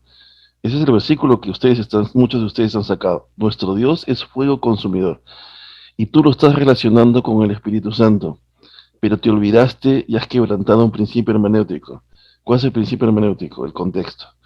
Vayamos al versículo 25. Mira que no desechéis al que habla, dice el autor de Hebreos, porque si no escaparon aquellos que desecharon al que los amonestaba en la tierra, mucho menos nosotros si desecháramos al que amonesta desde los cielos. La voz del cual conmovió entonces la tierra, pero ahora ha prometido, diciendo, aún una vez, y conmoveré no solamente la tierra, sino también el cielo. Y esta frase, aún una vez, indica la remoción de las cosas movibles, o sea, de la tierra, como cosas hechas, para que queden las inconmovibles. Dice, así que recibiendo nosotros un reino inconmovible, tengamos gratitud y mediante ella sirvamos a Dios agradándole con temor y reverencia, porque nuestro Dios es fuego consumidor. El contexto es juicio, no Espíritu Santo, hermanos. El contexto del pasaje es que el pasaje Pedro está hablando, el autor de Hebreos está hablando de juicio, del tiempo en el cual Dios va a venir y va a traer juicio sobre la tierra, y luego va a venir un fuego consumidor, no del Espíritu Santo, sino de juicio sobre aquellos que no han tenido reverencia y no han tenido temor de Dios. Pero nosotros como iglesia, toda la vida hemos usado, Dios es un Dios consumidor y lo relacionamos con el Espíritu Santo, quebrantando los principios hermenéuticos. No, ese pasaje, si no dice, no está hablando en su contexto del Espíritu Santo. Y si tú quieres meterle al Espíritu Santo, todos los principios hermenéuticos que acabamos de estudiar, los has tirado al piso, los destruiste. Ahora, vayamos al pasaje de Mateo 3:11. Y otra vez vemos que tenemos una teología preconcebida. Él os bautizará con el Espíritu Santo y con fuego. Y decimos, nos va a bautizar con el bautismo de fuego. Y otra vez nuestra teología preconcebida se va al libro de Hechos y piensa que este pasaje está hablando de eso porque estamos quebrantando los principios hermenéuticos. Y ahora se van a dar cuenta y se van a quedar sorprendidos muchos de ustedes de que hemos estado en el error. Ahora, vamos a leer. Y eso no está mal. Todos estamos en el error, estamos para crecer. Y para eso estamos estudiando hermenéutica. Veamos. Dice. Dice aquí el siguiente. Veamos el capítulo completo. ¿Ok? ¿Qué significa este versículo? Vamos a leer todo el pasaje. Y cuando leamos todo el pasaje, usando los principios de hermenéutica, vamos a entender a qué se refiere. Y nos vamos a dar cuenta que no se refiere al Espíritu Santo, hermano. Vamos a leer. Dice. En aquellos días vino Juan el Bautista predicando en el desierto de Judea y diciendo, arrepentidos porque el reino de los cielos se ha acercado. Pues este es aquel de quien habló el profeta Isaías cuando dijo, voz del que clama en el desierto, preparad el camino del Señor, enderezad sus sendas. Y Juan estaba vestido de pelo de camello y tenía un cinto de cuero alrededor de sus lomos y sus comidas eran langostas y miel silvestre. Y salía a él Jerusalén y a toda Judea y toda la provincia de alrededor de Jordán, y eran bautizados por él en el Jordán, confesando sus pecados. Este pasaje hasta aquí nos habla de Juan, quién era Juan, que él clamaba en el desierto y se está cumpliendo la profecía del Antiguo Testamento de Isaías. Él la está cumpliendo, Juan, que estaba vestido de pelo de camello. Nos describe quién era Juan y que él estaba bautizando en el río Jordán, haciendo que la gente confiese sus pecados. Era un bautismo de arrepentimiento. Pero ahora vamos a analizar lo que viene. Al ver él, o sea, Juan, que muchos de los fariseos y de los saduceos venían a su bautismo, les decía, generación de víboras, ¿quién os enseñó a huir de la ira venidera? Miren, la ira venidera. O sea, Juan está hablando en el contexto, él está haciendo una separación porque él está viendo su audiencia, la audiencia que está escuchando su predicación, porque él está predicando. ¿Y cuál es la audiencia? Fariseos y saduceos, que venían a ver. Y a él, a ver que era gente perversa, él se dirige a ellos y les dice, ¿quién os enseñó a huir de la ira venidera? La ira venidera. O sea, Juan mismo en el contexto te está mencionando el contexto, él está hablando de la ira venidera. ¿Cuál es la ira venidera según Pedro, según la de Pedro? Cuando Cristo venga y ha declarado que la tierra va a ser destruida con fuego. Ese es el contexto, la ira venidera. Dios va a venir Y ya no va a ser con agua, sino con fuego. Ahora dice, haced pues frutos dignos de arrepentimiento, les dice la gente. Y no penséis decir dentro de vosotros mismos, a Abraham tenemos por padre, porque yo os digo que Dios quiere levantar hijos a Abraham aún de estas piedras. O sea, Juan que le dice, no pienses que porque eres de Abraham descendiente estás bien, ¿no? Dios puede levantar hijos de Abraham de las piedras, a Dios hace milagros, y lo que leímos ayer en Colosenses, lo que estuvieron, no porque seas descendiente de Abraham eres israelita, sino porque tengas el corazón circuncidado. Y mira lo que dice Juan, y ya también el hacha está puesta a la raíz de los árboles, por tanto todo árbol que no da buen fruto es cortado y echado ¿dónde? En el fuego. O sea, ¿cuál es el contexto del pasaje? Juicio. ¿Y qué está hablando Juan? La palabra fuego en el versículo 10, ¿qué está significando? El infierno. Fuego. Principio hermenéutico, ¿eh? Contexto inmediato. Yo no estoy analizando el pasaje fuera de contexto. Contexto inmediato. Sigamos. Y luego, ¿qué dice Juan? Juan dice, yo a la verdad, miren, ¿eh? Yo a la verdad, dice, os bautizo en agua para arrepentimiento, pero el que viene tras de mí, cuyo calzado, dice, no soy digno de llevar, es más poderoso que yo, y él os bautizará en Espíritu Santo y fuego. Ahora miren, vamos a ver, hasta ahí necesito leer el contexto que sigue para entender. Su aventador, dice, está en su mano, su aventador está en su mano, y limpiará su era, y limpiará su era. O sea, ¿qué cosa significa que va a limpiar? Va a haber una separación, dos grupos diferentes. ¿Y qué es un aventador? Un aventador era un palo largo que tenía un rectángulo perpendicular y salían puntas y que servía para agarrar el trigo de la paja y lo tiraban y en el aire separabas el trigo de la paja. Ese es el aventador. O sea, según el contexto y según la gramática y según la semántica de las palabras, Juan está hablando de juicio y de una separación de un grupo del otro. O sea, de los que van a recibir la ira venidera, de aquellos que han caminado en frutos dignos de arrepentimiento. De la paja, del trigo. Y luego dice, su aventador está en su mano y limpiará su era. ¿Por qué va a limpiar? Porque va a sacar la paja del trigo y recogerá su trigo en el granero y quemará la paja ¿dónde? En el fuego que nunca se apaga. ¿Y cuál es el fuego que nunca se apaga? El infierno. ¿Y dónde va a ir? ¿Qué va a ir al fuego que nunca se apaga? La paja. ¿Y quién es la paja según lo que hemos leído en el contexto? Aquellos que no caminan en frutos dignos de arrepentimiento. Los que van a experimentar ¿quién? La ira venidera, según el contexto. Entonces, cuando dice que Jesús viene a bautizar en espíritu y fuego, ¿a qué se refiere? Que hay dos tipos de bautismo. El bautismo en el espíritu y el bautismo en fuego. ¿Y cómo significa eso? No entiendo, hermano. ¿Qué significa bautismo? Vayamos a la semántica de las palabras. Significa sumergirte en algo. Bautizarte en el espíritu, ¿qué significa? Sumergirte en el espíritu de Dios. Sumergirte en una vida del espíritu. Claro, el bautismo significa identificarte con Cristo en su muerte, su sepultura y su resurrección. Pero ¿qué representaba el bautismo? Era que tenías un líquido, muchas veces se utilizaba para teñir una ropa. Y tú entrabas al líquido y salías del color del líquido. Te mezclabas, te sumergías. ¿Y qué? ¿Uno se puede sumergir en el fuego? Sí, el fuego eterno. O sea que el contexto del pasaje está diciendo que Jesucristo va a venir para bautizar a unos con su espíritu, pero otros no. Otros van a recibir el juicio de la ira venidera. ¿Y dónde van a ir según el contexto? El versículo 10 y el versículo 12, al fuego eterno. ¿Cuál es el fuego eterno? El infierno. O sea que cuando dice que los bautizará en Espíritu Santo y fuego, esa palabra fuego no se refiere, no está ligada al Espíritu Santo, sino está ligada a la misma idea que Juan está haciendo en el pasaje de la separación de dos grupos diferentes. Uno que va a oír la ira venidera y el otro que va a recibir la ira venidera. Por eso dice, va a separar el trigo de la paja. Esa es la interpretación correcta basada en los principios hermenéuticos que hemos estudiado. Pero si tú lees el pasaje sin contexto, vas a decir que tú quieres ser bautizado en fuego. Yo no quiero ser bautizado en fuego, hermano. Yo no quiero ir al infierno. Quiero ser bautizado en el Espíritu Santo.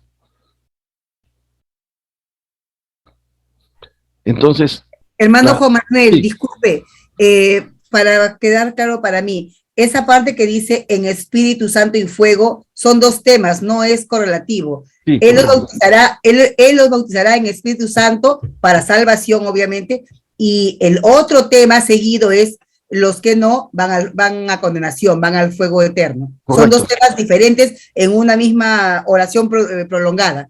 ¿No? Correcto. Dos temas diferentes. Excelente, correcto, porque el pasaje, el contexto nos está hablando de dos grupos distintos. Entonces, según los principios hermenéuticos, está hablando de dos grupos distintos, está hablando de esa herramienta que separa la paja del trigo, está hablando arriba de los que van a ir a la ira y los que no van a ir a la ira, siempre está hablando de dos grupos, y el texto, el tema del texto es la condenación. Está haciendo un juicio. Entonces, según el contexto y según todos los principios hermenéuticos que hemos mencionado anteriormente, obviamente ese bautismo del fuego es algo que no debes desear nunca más, porque no sabías a lo que se refería. Entonces, lo que debes anhelar es el bautismo en el Espíritu, que obviamente también es otro detalle, que el bautismo en el Espíritu no es algo que recibas todos los días. Ese es otro punto. El bautismo en el Espíritu es sumergirte en el Espíritu, y eso se recibe una sola vez en el momento que crees en Cristo. En el momento que crees en Cristo eres bautizado, justificado, regenerado, todo en un solo paquete. Y luego lo que tienes que hacer todos los días es la llenura del Espíritu. Entonces hemos podido ver en este pasaje, más el otro pasaje, que ambos hablan de juicio. Entonces, cuando nosotros venimos a un pasaje con una teología preconcebida, nosotros ya lo estamos relacionando con hechos, cuando ahí está hablando, allá es un símil, allá está usando un símil, porque dice que descendió como lenguas de fuego, es un símil. Y aquí en este pasaje está hablando de un fuego literal, porque está hablando del infierno. Y en base al contexto y tomando en cuenta todos los principios de hermenéutica que hemos leído en base al contexto, hemos aplicado todos los contextos, todos los principios, hemos llegado a una conclusión. Entonces, quería presentarles este pasaje y el otro pasaje que ustedes mismos sacaron de Hebreos, porque creo que esto nos da luz, nos da una luz. ¡Wow! O sea, es como que, ¿qué cosa estaba yo pensando, no? ¿Por qué? Porque recuerden de que, bien, no estoy para juzgar, jamás van a escuchar eso de mí, no es un juicio de criticar negativamente, ¿no? Pero lo voy a hacer de forma general. Todo pastor debe ser maestro. Ninguna persona que pretenda ser pastor y dirigir una iglesia debe atreverse a ser pastor si no es maestro primero. Toda persona que va a predicar el evangelio tiene que conocer el evangelio con profundidad. Y lamentablemente, una de las realidades de nuestra realidad latinoamericana sucede, y más en Centroamérica, ¿no? Es que muchas personas ponen su iglesia por el simple hecho que sienten poner una iglesia, ¿no? Y abren su iglesia, pero no saben nada de la Biblia. Algunos ni siquiera han terminado el colegio, y no estoy diciendo que Dios no los va a usar. Dios los va a usar, pero a lo mejor los va a usar para evangelizar. Pero otra cosa es ser un maestro de la Escritura. Y ese es el problema, que el problema de la iglesia es que siempre dicen, cualquiera no puede ser pastor, pero ponen a cualquiera a enseñar. Simplemente, ¿te gustaría enseñar, hermano? Sí, hermano, yo quiero. Ok, que enseñe. Pero no tenemos nadie, estás confiando en la doctrina, el centro, la esencia del cuerpo de Cristo a alguien que no sabe si está preparado para hacerlo, solo porque está motivado para hacerlo. Tienes que discipularlo, tienes que hacer que se prepare, tienes que hacer que lea, que estudie, porque si esa persona enseña algo que está mal, que suena bien, pero no tiene los principios correctos, va a hacer un daño. Juancito. Sí, Efraín. Sí, hoy nos hemos podido dar cuenta, particularmente me he podido dar cuenta, que hay muchos pastores, pues, llevan una teología preconcebida, ¿no? Y para poder enseñar o dar alguna prédica, utiliza versículos de otros libros sin considerar el contexto. Y por eso que ahora creo que no, en todos o en casi todos que hemos intervenido, nos hemos podido dar cuenta que somos fruto de ello, ¿no? Equivocadamente estábamos llevando, mira, las interpretaciones. Entonces, eso creo que se da, ¿no? Ese tipo de errores en los pastores, en la mayoría, que quieren explicar un tema, cogen un versículo, llevan otro versículo sin considerar los principios hermenéuticos. Eso es cierto, Efraín, y es porque obviamente ellos también fueron enseñados de una manera.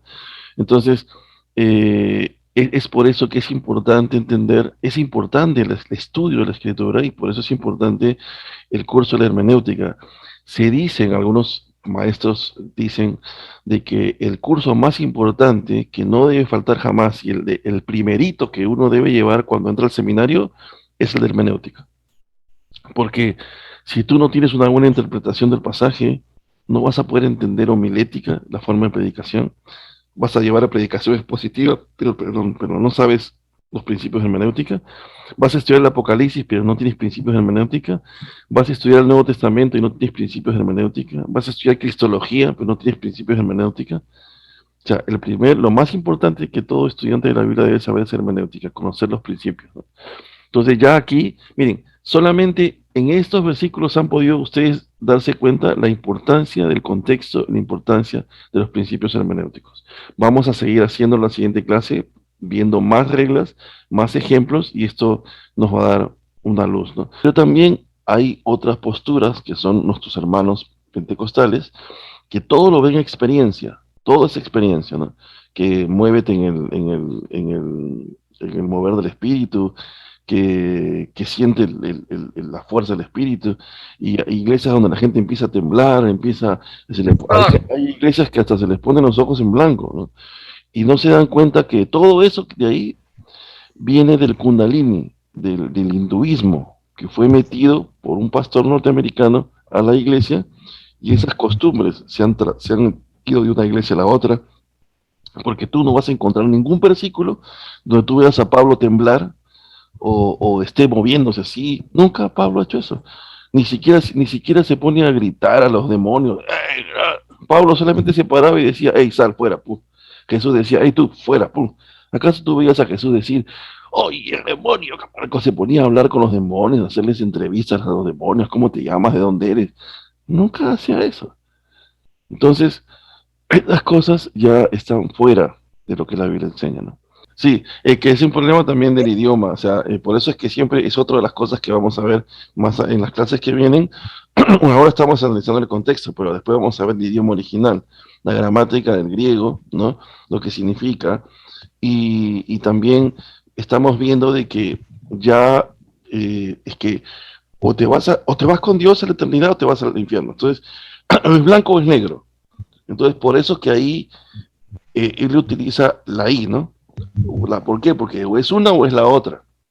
Entonces, como usted dice, es el complemento. Y sí, es el complemento, pues como uno es una cosa y lo otro es la otra cosa. Es como decir, vengo para premiar y castigar a la misma vez, ¿no? O sea, y en base al contexto, pues se está refiriendo a dos grupos diferentes, ¿no? Sí, como lo mencioné al inicio, la palabra fuego podría significar otra cosa en otro contexto, pero en este contexto tendría que significar solo una cosa, porque o sea, un pasaje no puede tener varios significados, solo uno. Sin embargo, ese simbolismo, como dice el hermano, fuego podría significar otra cosa en otro pasaje, como en el libro de los Hechos, ¿no? Donde se está usando un símil, una figura literaria de símil, y bueno, que es otra idea, ¿no? Y, y bueno, sí, como le digo, ya luego vamos a ver también la importancia del idioma, la gramática, ¿no? Eso nos va a ayudar, eso va a ser otra herramienta que debe estar junto al contexto, ¿no? Hermano, en la zarza ardiendo, cuando Dios le habla a Moisés en la zarza ardiendo, también es en otro contexto, ese fuego, la presencia del Señor. Sí, obviamente ese es en otro contexto, pero ahí no utiliza la palabra fuego consumidor, ¿no? No, zarza ardiendo. Zarza ardiendo, sí. Ajá, es otro contexto, sí. Hermano Juan Manuel, Sí, hermano dime, Job. estamos viendo acá la positiva. ¿Este es en Reina Valera 60 o es otra versión? Sí, esa es la 60. Vamos a ver varias versiones para que... Porque aquí dice, Mateo. él os bautizará con el Espíritu y con fuego. Pero aquí estoy leyendo en el 3:11 y dice Espíritu Santo y fuego. Entonces, como que hay una palabra aumentada más aquí. Sí, pero en realidad en el contexto es lo mismo, porque bautizará en el Espíritu y con fuego, o sea, son iguales y con fuego, o sea, dos cosas diferentes igual. Y bautismo en el Espíritu y fuego, o sea, en realidad en el contexto es hablar de dos cosas distintas, ¿no? No necesariamente sí como un aditivo, pero vamos a ver en la Biblia paralela, eso es otra herramienta que les voy a enseñar después, algunos ya lo saben, ¿no? Lo Ya, que significa. gracias. Dice, por ejemplo, es Mateo, perdóname, es Mateo el 8, ¿verdad? Mateo 8, 3:8. no, 11, ¿no? 3:11. Sí, 3:11, aquí está. Espíritu Santo y con fuego, y en fuego, y fuego, y fuego. En inglés dice and with fire, o sea, y con fuego, ¿no? Y fuego, ok, perfecto. Vamos a ver ahora qué nos dice el interlineal, pero todo está bien, pero como les digo, sí, tenemos que recordar de que la hermenéutica es una sola, ¿no? Y el principio de hermenéutica siempre hay algo que nunca vas a poder quebrantar, es el contexto. Entonces, eh, una de las cosas que luego vamos a ver, no ahora porque sé que el tiempo apremia y no se puede hacer todo a la misma vez, pero una de las cosas que después vamos a enseñar, les voy a mostrar, es cómo usar la Biblia paralela y cómo usar el interlineal en griego, ¿no? Y ahí vamos a poder ya ver la parte de la gramática griega. Es cierto, podemos asumir muchos simbolismos aún del Antiguo Testamento, pero recuerden de que siempre tenemos que ver el contexto inmediato y de qué está hablando el autor, ¿no? O sea, eh, eso es importante, el contexto inmediato es el autor, porque si no, ya no habría reglas, ¿no? Ya no habrían principios, o sea, uno podría decir esto, el otro podría decir el otro, y podemos decir muchas cosas, ¿no? Pero para evitar siempre esos problemas de mala interpretación, es siempre interesante, es importantísimo tomar el contexto, ¿no? Y obviamente, pues, el contexto ahí es muy claro en cuestión de hablar de dos grupos totalmente diferentes y tomar en cuenta, pues, el concepto de lo que es bautismo, ¿no? Lo que bautismo significa, y obviamente, pues, está usando la palabra fuego, es la misma palabra griega en las tres oraciones, y bueno, vamos a analizar eso en su momento. Obviamente, lo que nada más quiero mostrarles yo es la primera herramienta, que es el contexto. O sea, pero sí, obviamente, si tomamos la idea del Antiguo Testamento de purificar y todo, bueno, o sea, una idea pero la idea no es esa en el pasaje, ¿no? O sea, en base al contexto, lo que estamos, el principio de contextualizar el versículo, estamos hablando de dos grupos diferentes, un grupo que va a recibir, obviamente, un trato diferente al del otro, ¿no? O sea, y obviamente pues sabemos que no todos van a ser bautizados con el Espíritu Santo, eso es obvio, ¿no? Es otra de las, ¿cómo diríamos? Los retos de interpretación, ¿no? Porque, ¿cómo diría yo? O sea, es una de las cosas que hablamos acerca en la conferencia de la Reforma, ¿no? Cuando, por ejemplo, muchos de ustedes piensan de que, así como yo les digo, ¿cómo diferenciarían el rapto de la segunda venida y encuentren un versículo que diferencie los dos acontecimientos? Y hasta ahorita no hay un versículo que pueda diferenciar un acontecimiento del otro.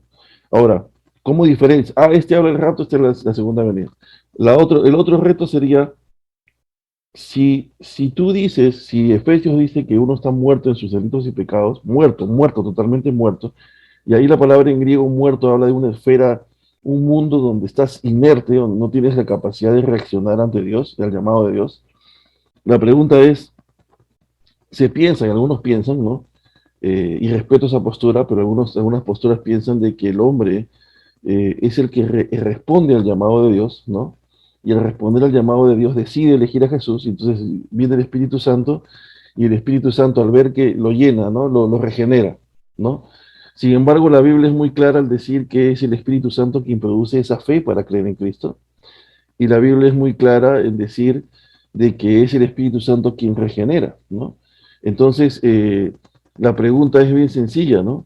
si todos estamos de acuerdo, porque todas las posturas están de acuerdo que es el Espíritu Santo el que convence de pecado, justicia y juicio, la pregunta es, ¿por qué el Espíritu Santo no convence a todos? ¿No? O sea, si al fin y al cabo, si todos están muertos y nadie tiene la capacidad de decidir por Dios, porque la Biblia es contundente cuando lees en griego esa palabra muerto, significa que estás muerto, muerto.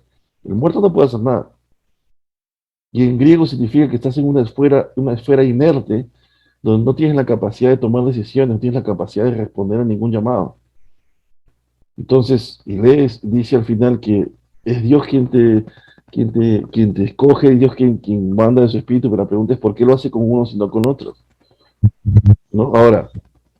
Ahora sí, esta postura que le digo no tiene respuestas, porque no se puede responder algo así, o sea, es el Espíritu Santo quien decide y es algo que nosotros no entendemos, nadie puede entender, pero hay cosas que no podemos responder, ¿no? Ahora, y igual pasa en este pasaje, o sea, es importante entender lo más importante en el Nuevo Testamento, si entiendes todo el contexto, es cómo entiendes esa palabra poder, ¿no? O sea, ¿qué significa que el Espíritu Santo te da poder, ¿no? O sea, a veces simbolizamos el fuego con el poder, ¿no? Sin embargo, si lees todas las cartas de Pablo, cuando habla de ser llenos del poder del Espíritu Santo, está hablando de tener la capacidad de poder vencer el pecado, ¿no? No está hablando de algo, claro, es algo sobrenatural, pero nosotros tendemos a relacionar lo sobrenatural con cosas externas, ¿no? Con milagros, cosas así, que Dios también es soberano y las puede hacer. Pero el mayor milagro al cual las cartas de Pablo se refieren, si las lees por completo, no vas a encontrar en las cartas de Pablo que Pablo enfatice los milagros físicos. Pablo lo que más lucha en sus cartas es sobre el mayor milagro que el Espíritu Santo puede producir en el hombre y es lograr que el hombre camine en santidad. Ese es el poder al que se refiere que el Espíritu Santo nos va a dar. El poder de caminar en santidad. Entonces, luego lo vamos a entender. Yo les pido que tengan paciencia para que también me den la oportunidad como maestro de poder mostrarle todos los detalles, pero con todas las herramientas, ¿no? No puedo mostrarte todas las perspectivas en una sola clase. Tengan paciencia, ¿no? Yo sé que es difícil a veces. Todos tenemos distintas posiciones y posturas, son respetables, ¿no? Por lo menos las veces que yo les voy a traer una posición, siempre se las voy a demostrar, les he de demostrar en base al contexto, ¿no? Si tú hablas del contexto de otros símbolos, podríamos quebrantar el contexto, ¿no? Entonces tenemos que seguir el contexto, qué es lo que el autor está diciendo, de qué está hablando, ¿no? Y entonces ya no tendría sentido estudiar el contexto, ¿no? Porque entonces yo podría sacar versículos de otros libros, ¿no? Sin tener en cuenta el contexto. Cuando los principios dicen que debes tener en cuenta el contexto más los otros versículos. Pero si tomo en cuenta otros versículos del Antiguo Testamento y otros libros sin olvidándome del contexto, eso no funciona. Es el contexto más los versículos, pero no puedes solamente considerar otros versículos pasando por alto el contexto. Eso sería un mal principio de hermenéutica, ¿no? Ahora, por eso les digo, o sea, en base al contexto, el pasaje no está hablando del Espíritu Santo, no es el propósito del pasaje. Juan no habla del Espíritu Santo, solamente lo menciona una vez, está hablando de Cristo, ¿no? Está hablando de los tipos de bautismo y está en base a un contexto de dos grupos diferentes, ¿no? Uno que va a recibir la ira venidera y otro que no. Y habla de esa herramienta que va a separar un grupo del otro, ¿no? Y por eso los dos versículos, justo el anterior y el después, habla del fuego. Y cuando habla del fuego se está refiriendo, el autor no podría utilizar en ese contexto dos palabras fuego, ¿me entiendes? Que tres versículos diferentes y en el mismo pasaje significan tres cosas diferentes. Ahora, vamos a analizar eso luego en el griego. Ahora, yo sé que te es difícil entenderlo porque no estamos usando griego, pero te pido que tengas paciencia, ¿no? Lo único que quiero que te quede claro ahora es el contexto, que es importante el contexto. Vamos a ver la siguiente clase más versículos. Solamente hemos hecho una introducción al contexto. La siguiente clase estaremos ya profundizando en más cosas sobre el contexto y vamos a tener más herramientas, ¿no? Ten paciencia, sé que muchas veces nuestra teología es confrontada, ¿no? Porque a veces no queremos entender de que la Biblia es racional, ¿no? Pensamos de que la Biblia es espiritual y habla de milagros y de cosas sobrenaturales, pero créeme, lee las cartas del apóstol Pablo y vas a ver que a lo sobrenatural que se refiere es el trabajo interior que el Espíritu Santo hace en el ser humano. No habla de tembladeras, ni siquiera habla de las lenguas, se dedica solo un pasaje a hablar de las lenguas, porque las lenguas no siquiera son importantes, ¿no? No son trascendentales, ¿no? O sea, si no, Pablo hubiese hablado las lenguas en todos los libros.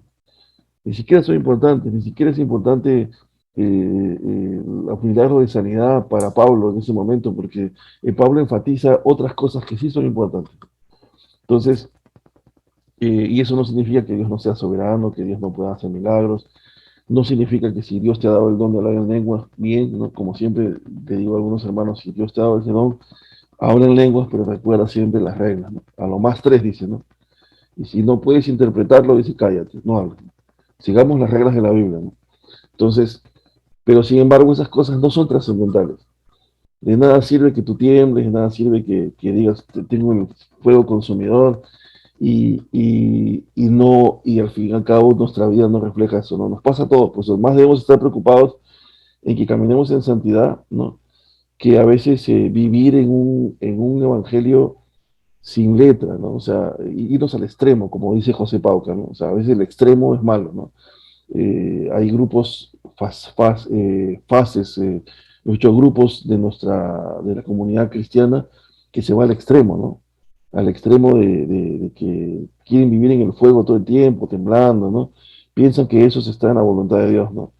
Y no es así, ¿no? O sea, eso sí es un extremo, ¿no? Entonces, vamos a ir viendo, tengan paciencia, ya que a veces, créanme, a mí también hay muchas cosas que, que he ido viendo, ¿no? Y que han ido confrontando mi mente, ¿no? O sea, ¿qué? Pero no puede ser posible, ¿no? O sea, esto no tiene sentido, o sea, ¿no? Pero luego, conforme ya vas viendo otros pasajes, vas teniendo otras herramientas, te vas dando cuenta, ¿no? Vas entendiendo que hay cosas que yo pensaba que no eran así como yo las pensaba, ¿no? Entonces, recuerden que tiene que haber un solo mensaje, ¿no? Un solo mensaje. Entonces, tengan paciencia, vamos a ir viendo. Solo lo único que les pido, paciencia, poco a poco. Es algo nuevo para muchos pues, o sea, obviamente te va a chocar muchas ideas ya preconcebidas que tenemos, ¿no? Vamos a tener paciencia. Bien, quiero mostrarles la semana 3. En la semana 3 dice, mirar el video, aquí les estoy poniendo un video sobre la importancia del contexto, o sea, por qué es importante estudiar la Biblia con contexto. Y aquí les estoy poniendo Isaías 43, 18 al 19, para que ustedes vean eh, por qué es importante comprender ese pasaje. Luego tienen que leer y enviar el resumen del capítulo de un libro. Aquí les estoy mostrando un libro, miren. Uy, perdón, aquí hay un libro, espero que lo puedan ver. Permítanme un ratito. Les estoy poniendo un libro acá. Yo sé que no es para que lo distribuyan, ¿ok? O sea, obviamente no estoy vendiendo el libro, le estoy haciendo piratería. O sea, yo he puesto el libro ahí para que ustedes lo vean ahí, porque sé que no lo van a poder comprar todos y a veces es difícil, además es un libro caro, entonces no quiero tampoco que estén en gastos. Por eso lo estoy compartiendo con ustedes. Aquí hay un libro que se llama La Biblia en su contexto, ¿no? Ese es un libro, ok, escrito por Craig Skinner, y que está la Biblia en su contexto, cómo mejorar su estudio de las escrituras, ok. Aquí está el índice, pero en la tarea de esta semana les estoy mandando a leer el capítulo número 1, o sea, si van a la semana 3, tienen el capítulo número 1 como tarea, o sea, tienen que leer el capítulo número 1 y hacer un resumen, ¿no? Ahí les van a hablar un poco más del contexto, algunos principios, y mandar ese documento aquí en la semana 3. Ustedes entran aquí. Bueno, yo puedo ver las notas aquí, ¿no? Pero ustedes van a ver una cajita que les va a permitir subir un file, ¿no? Un documento y mandarlo. Luego, ¿qué más? Leer este documento de Isaías 66:8, que está aquí. Tienen que leer este documento, ¿no? Después, ¿qué más tienen que hacer? Ya, nada más. No, ahora les voy a poner la diapositiva, ¿no? y la hermana Krishna les puede ayudar cualquier cosa. Más bien, una de las cosas que les quería pedir es que no estoy, ojo, no estoy diciendo, entiéndanlo bien, siempre aclaro esto porque a veces se entiende mal, ¿no? No estoy diciendo que la plataforma sea ultra perfecta, o sea, todas las plataformas siguen mejorando en el tiempo, pero la gran mayoría de errores que muchos han tenido, no han sido de errores de la plataforma, a veces piensan que es la plataforma, pero muchas veces es su browser o su navegador, ¿no? Siempre asegúrense, hay hermanos que me han escrito que no ven el archivo o no pueden abrir el video o no pueden abrir esto, y luego limpian su navegador, su browser, que es esto que está acá. Acá tienen uno que dice History, y cuando ponen History pueden limpiar el navegador, ¿no? Ponen Clear Browsing Data y borran el navegador de todos los tiempos. Hermano Juan Manuel no está compartiendo. Oh, perdón. Y entonces, la idea ahí es que puedan borrar su navegador, ¿no? Es importante borrar el navegador. Por ejemplo, ahí ven, ¿no? Es importante limpiar y hacer Clear Browsing Data y borrar el navegador, todos los historiales, los cookies, porque eso va a ayudar a que su navegador esté limpio, ¿no? Entonces, cuando usted entra aquí, sucede que toda computadora o dispositivo tiene una memoria RAM y a veces esa información queda grabada en la memoria RAM y usted sigue viendo las cosas sin cambio, ¿no? Y a veces cuando están así en problema, no puede ver los videos, no puede descargar los PDFs. Entonces, como les digo, no es un problema de la plataforma, sino que es un problema de que tiene que siempre asegurarse que su navegador esté limpio, ¿no? Limpie el navegador y eso le va a ayudar a ver mejor las plataformas, ¿no? Más bien, esta semana tienen menos actividad. Quiero decirles que todas las actividades de la semana 2, solamente 15 han resuelto el examen 2 y 3 y 29 el examen 1, pero faltan muchos resolver el examen 2 y 3 y algunos tampoco han resuelto algunas actividades. Entonces, por favor, les doy esta semana, ¿no? Para que se puedan poner al día, ¿no?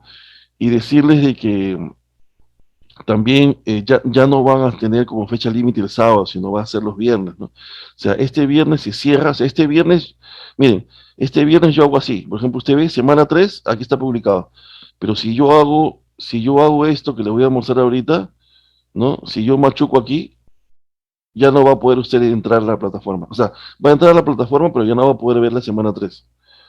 Entonces yo el día viernes en la noche, yo voy a hacer esto y lo cierro. Quiere decir que ya no va a poder seguir hasta el sábado. ¿Por qué? Porque para eso le estamos dejando las actividades de hoy, ¿no? Tienen sábado, domingo, mañana, un ratito en la noche pueden hacerlo. Tienen lunes, martes, miércoles, jueves y viernes, ¿no?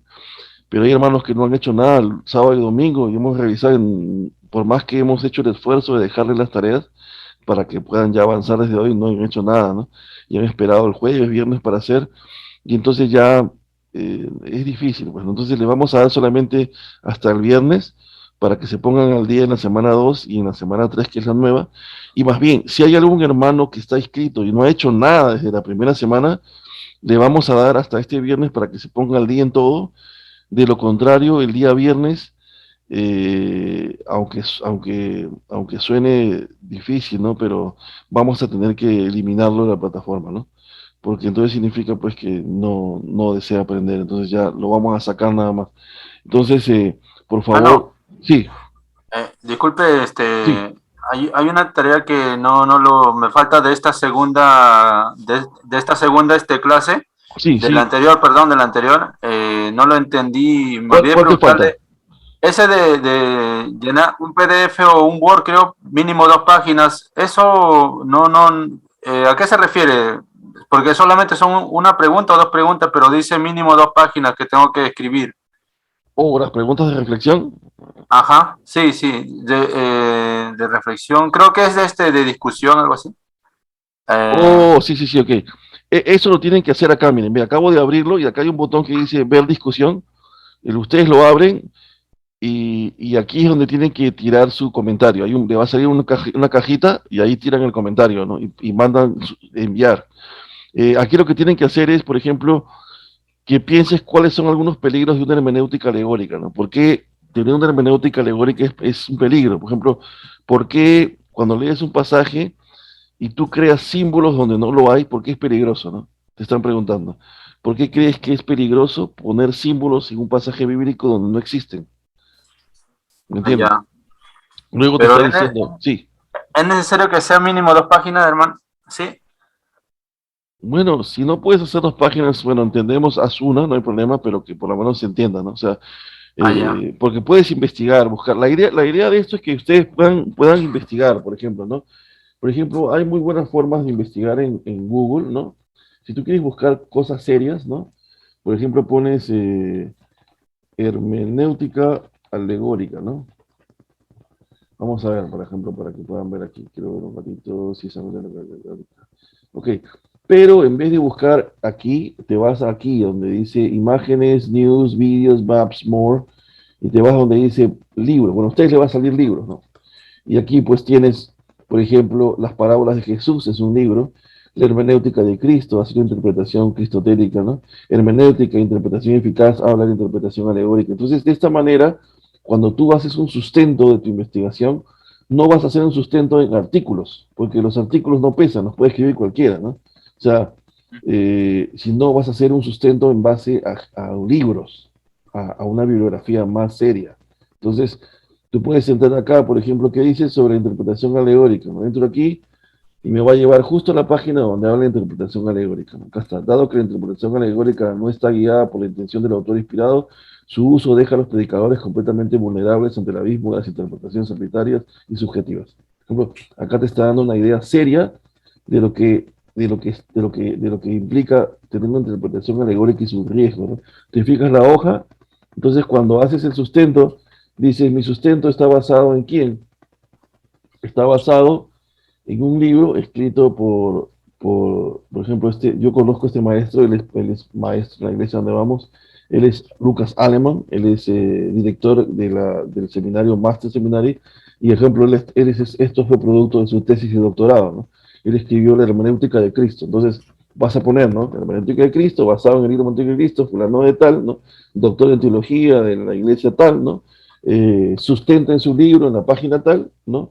Acerca de los problemas estudiando hermenéutica alegórica. O sea, lo que quiero lograr en muchos de ustedes, otros ya tienen ese nivel, porque muchos de ustedes han ido a la universidad y tienen ese nivel de investigación, pero no estoy diciendo que las otras personas sean menos o más, no, acá no estamos hablando de eso, sino que hay otros que no tienen esa experiencia y quisieran llevarlos por lo menos a tener esa experiencia, ¿no? Que no solamente se conformen con leer artículos, sino que vayan a los libros y busquen algo sobre los libros y puedan leer un poquito más, ¿no? ¿Qué está diciendo este autor? A ver, cómo, por ejemplo, cuando entras aquí, ¿no? Te da este pasaje y aquí, por ejemplo, puedes ver, ¿no? O sea, lo que este libro da, te vas hacia arriba, ¿no? Por ejemplo, si te vas acá hacia arriba, donde está esto. Vamos a ver acá, con esto, este no tiene el phone. Capítulo 6, bueno, debería irse, pero no está funcionando, no está programado para eso quizás. Pero la idea es que puedas, déjame ver, acá está, sección 1, y ahí está. Entonces aquí puedes ver el autor. ¿Ves el autor quién es? Lucas Aleman, ¿no? Prólogo de John MacArthur, editorial Portavoz, ¿no? Y ahí más o menos sabes el libro de quién es, ¿no? En qué te estás basando, ¿no? Y puedes hacer una tarea sobre eso, ¿no? Encontré tal libro de tal autor, ¿no? Y opina tal o cual cosa, ¿no? Entonces, de esa manera no haces una opinión subjetiva, sino una opinión producto de tu investigación, ¿no?